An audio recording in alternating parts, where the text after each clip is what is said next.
And welcome back to Let's Play Super Mario 64. Last time we finished up, Tiny Huge Island. And this time we are continuing with Tock Clock.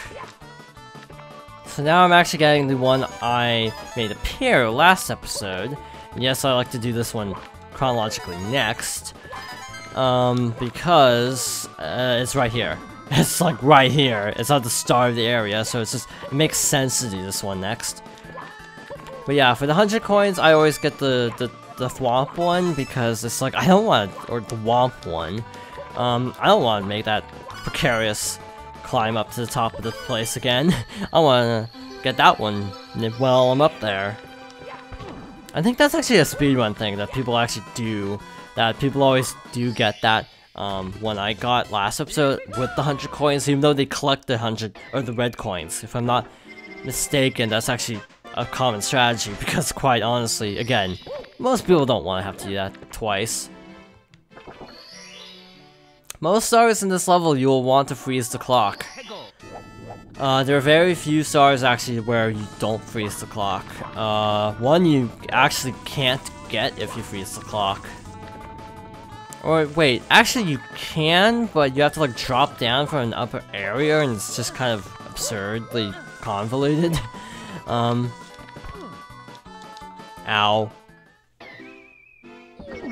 Okay, that was a fail. Oh man. I didn't go in at the time I wanted, so I'll be curious to see what's happening. Okay, so change plans.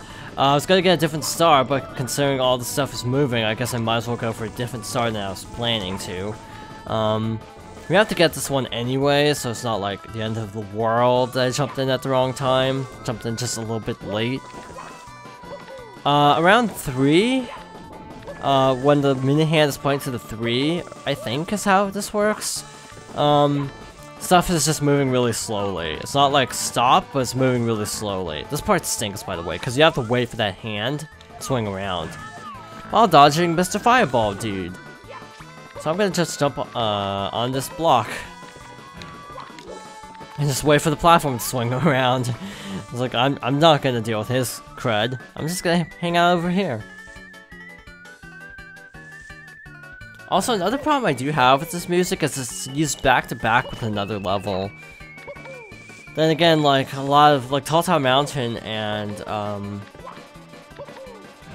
Tiny Huge Island reuse music, and that's just again a theme. Like there's a lot of really good songs. It's just they are used a lot. Like having different songs for each world would have actually helped a lot. Made the world feel more unique. Also, you might want to jump in closer to the 6, because actually doing this on the slowest setting is actually kind of a pain in the butt, actually. It takes a little bit of time.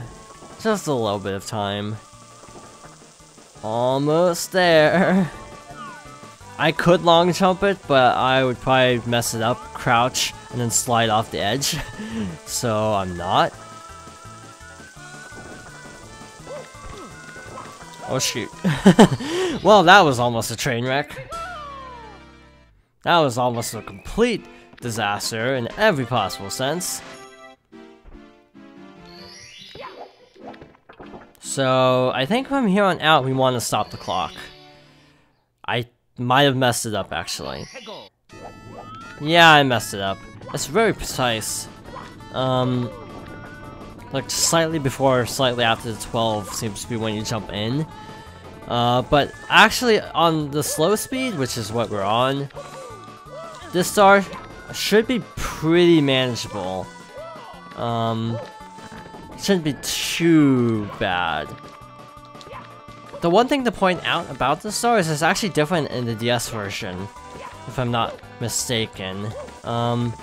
If I'm not mistaken, in the DS version, this is actually blocked off, and you actually have to use Luigi and the Vanish Cap to actually collect this, which is actually really more complicated than it needs to be.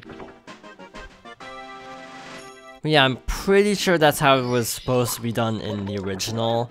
I mean, not the original, but in the remake. Yeah, Super Mario 64 DS is actually a really good version. but it also has some massive annoyances, so that's how I quantify that game. Because the DS didn't have an analog control of any kind, you have to use a run button, and as a result, it means that your acceleration just feels really off in that game. That's my biggest complaint, is that the acceleration feels really off. You could also use the touchscreen to control it, but it never worked well for me. It came with a little thumb slider, the DS did.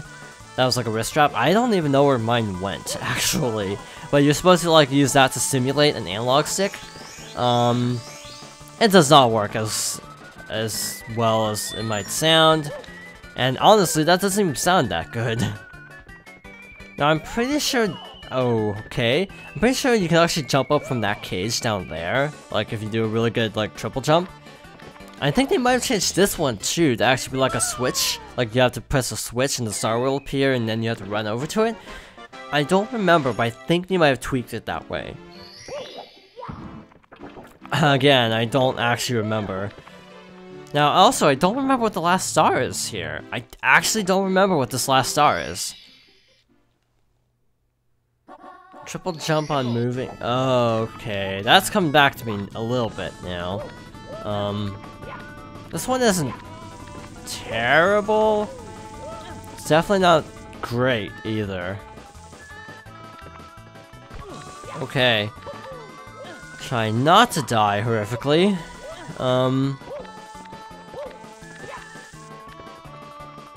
Okay. Triple jump on moving bars. Except they're not moving, because I kind of did the thing. So, hooray. We don't have to worry about moving bars, just bars. Also, by the way, I've actually gotten like 16, 17 videos without saying this. But, one weird thing in this game is that, the camera controls are kind of reversed from what modern controls do. Yeah, they're like backwards. Inverted. That's what they call it now, inverted. What used to be, I don't know how I survived, but that was, I guess, a good save? I think? Gonna grab these coins, because health. What was normal back then is basically considered inverted now. So that's something that always screws me up in these types of games. Old games, where the cameras are backwards. The camera controls are kind of backwards from what I expect them to be, because of modern gaming. Galaxy actually had very few camera control moments, which is actually probably a good thing. I'm a little confused, because those are 3 moving bars, and like, there's nothing over there. So I'm trying to remember what star this actually is. Because I could have sworn it was right there, but I guess not.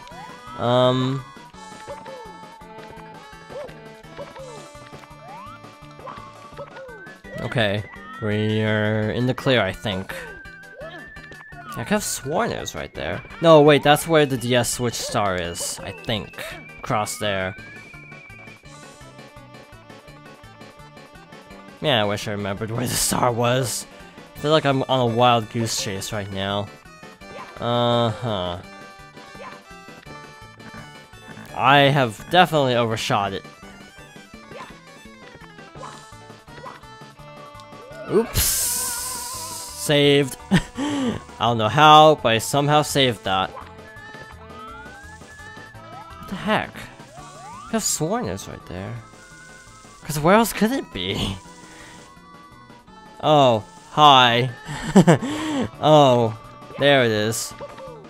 Okay, almost died. Okay. Oh, these moving bars. Okay. I see what you're saying, game. Actually, this is actually harder if you don't have them moving. But it's still really doable. It's still really doable. Okay, so other than that little brain fart, I guess it went pretty okay. Now there's actually only one course left. If we can actually jump up to it. I said if we can actually jump up to it. This is... Rainbow Ride. Yay, repetitive music again. Now, because we only have 10 minutes, I'm actually not going to do the 100 coins right now. I'm gonna get some other stuff. The 100 coins in Rainbow Ride takes forever. Like, it's not, in my opinion, difficult. It's just time consuming because you have to ride oh, hi. You have to ride a lot of rainbows. Hence the name. Now, one thing I never understood because Nintendo derped themselves is that this level is sort of brought back in sort of a condensed form in Super Smash Bros. Melee and also Super Smash Bros. Brawl, if I'm not mistaken. Oddly enough, they call it Rainbow Cruise, which is like, I don't know why they call it Rainbow Cruise. Also, this jump is not the easiest thing in the world to make. Okay, I tried. Valiant effort, but to no avail. Yeah, for some reason, some of these jumps are actually really difficult because you have to side flip. It's really hard to actually even have momentum on a falling platform. So yeah, this is not the easiest thing in the world to do. Quite the contrary, actually. Quite the contrary. This is, in my opinion, definitely one of the tougher levels, but actually I don't think it's as frustrating as I fall down repeatedly. I don't find it as frustrating or as tense as a lot of other levels for some reason. Maybe it's the atmosphere partially. But like, it is a very difficult level, but I don't know. I just don't find it quite as bad as some others. The 100 coins is definitely difficult, but on the whole, I don't know. I just don't think it's that bad. And actually, aha! I've actually never tried that before, so I wasn't sure if that was gonna work. I'm actually really glad that worked. Because the less actual platforming I have to do here, the better, if I do say so myself. Okay, so these are pyramid platforms. Do that, and then easily make it up in time. Here we go indeed.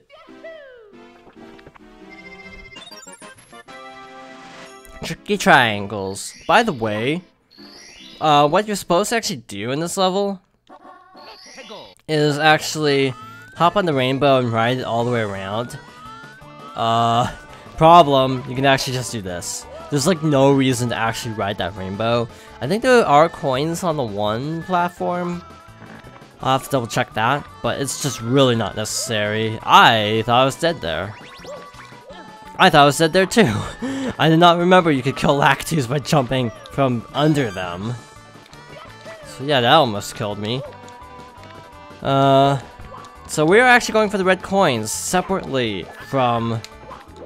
We are going for the red coins twice actually in this LP. One is for the actual star and the other is actually for the 100 coins. Like, okay, this is actually really terrible because you actually have to wall kick up just to actually get blue coins.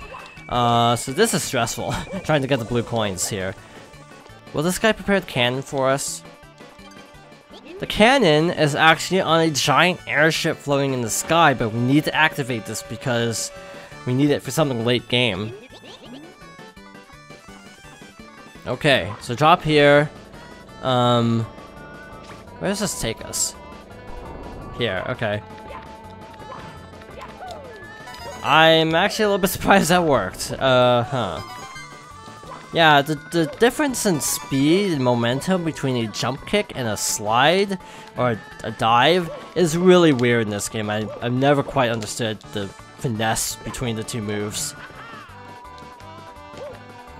But I could triple jump to get that red coin.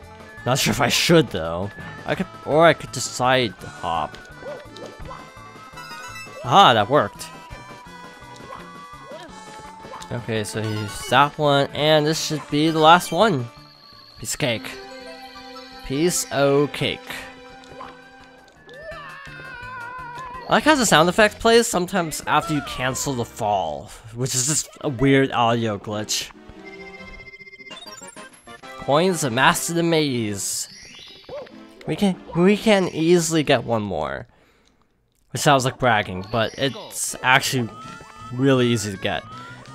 Wrong way, this way. Remember how we had to do that thing and how there's like a split path? I totally forgot to make note of that actually. Oh well. My bad. I will now, because I'm getting that star next. Also, this jump is hard, because you have momentum from the slope. Now that I know you can do this, I'm never doing it the right way again, because the right way is so much harder. Okay, that was unintentionally impressive. That feels like this entire LP is like, that was unintentionally kind of cool. Totally didn't mean to do that, just kind of happened. This is actually really bad if you get the bad timing on that.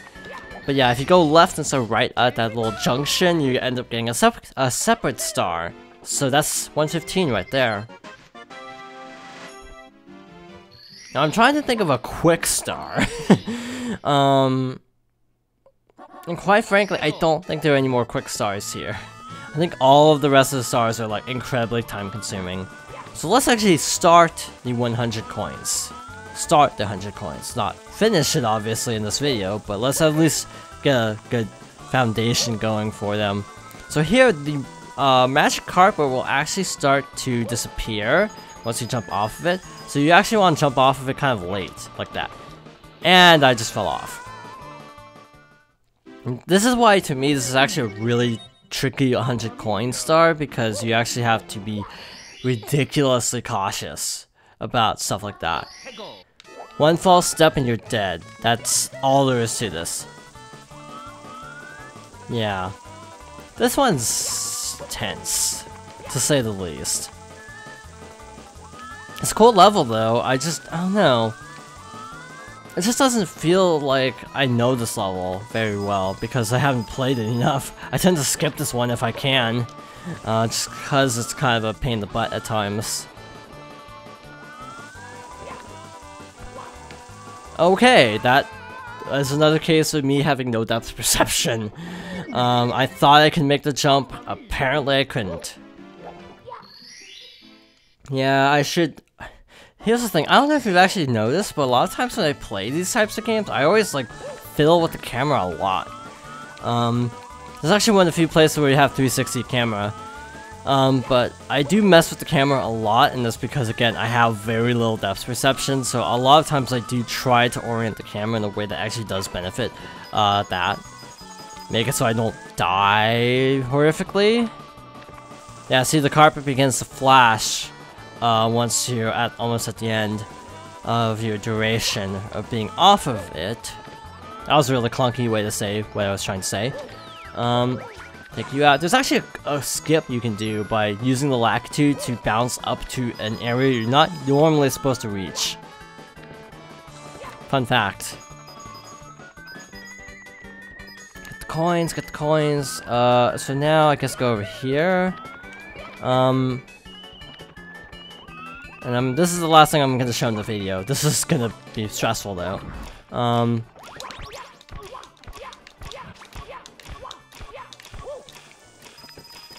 Shoot, I missed one.